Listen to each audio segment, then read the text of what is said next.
सिंधी समाजाचे इष्टदेव भगवान झुलेलाल साई यांचा अवमान करणाऱ्या छत्तीसगडच्या रायपूर येथील अमित बघेल या व्यक्तीवर कठोर कारवाई करून तात्काळ अटक करण्यात यावी अशी मागणी साई झुलेलाल वेलफेअर फाउंडेशन तर्फे करण्यात आली आहे।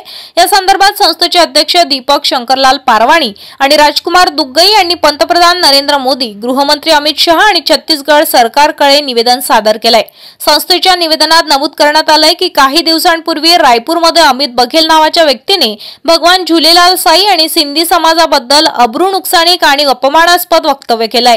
या वक्तव्यामुळे संपूर्ण देशभरातील सिंधी समाजात तीव्र रोष निर्माण झालाय। या घटनेचा निषेध करताना संस्थेने म्हटलंय की देशभरात एफआयआर दाखल होऊनही अद्याप प्रशासनाने कोणतीही कठोर कारवाई केलेली नाही। त्यामुळे अमित बघेलला त्वरित अटक करून समाजामध्ये सौहार्द आणि शांततेचे वातावरण राखावे अशी मागणी करण्यात आली आहे। संस्थेने सरकारला इशारा दिलाय की अशा प्रकारचा अवमान हा सिंधी समाजाच्या श्रद्धेवर आघात करणारा असून राष्ट्रीय ऐक्य आणि सामाजिक सलोख्यावर विपरीत परिणाम करणार आहे।